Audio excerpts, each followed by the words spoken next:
Hi there. It's time for another big question. How do we know what happened long ago? I went on an archaeological dig this morning. It was great. I really enjoy looking for things from history. I like finding old objects and examining them to find out more about the past. Last year, I went to a place called Vindolanda. It was fascinating. Vindolanda was a Roman fort near the border between England and Scotland.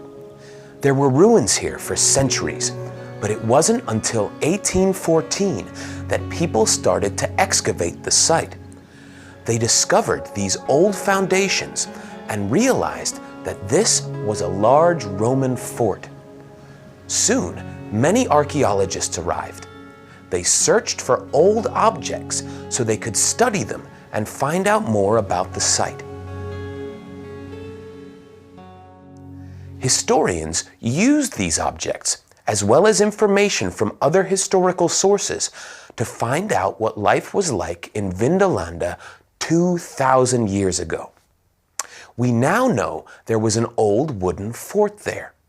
There was a little village too.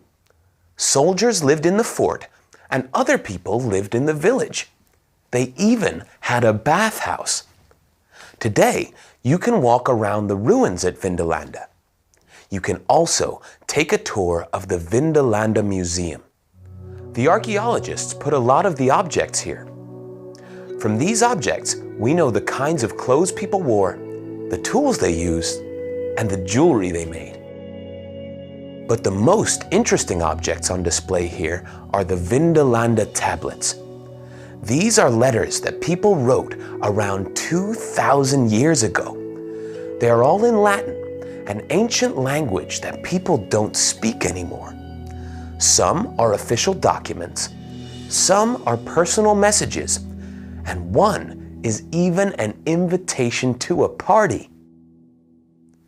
These tablets are very difficult to read, but we can use special cameras to help. We now know that most Roman soldiers could read and write. We know what they ate, and, of course, we know they had birthday parties. The Roman age is my favorite period in history. What's yours? How do you know about it?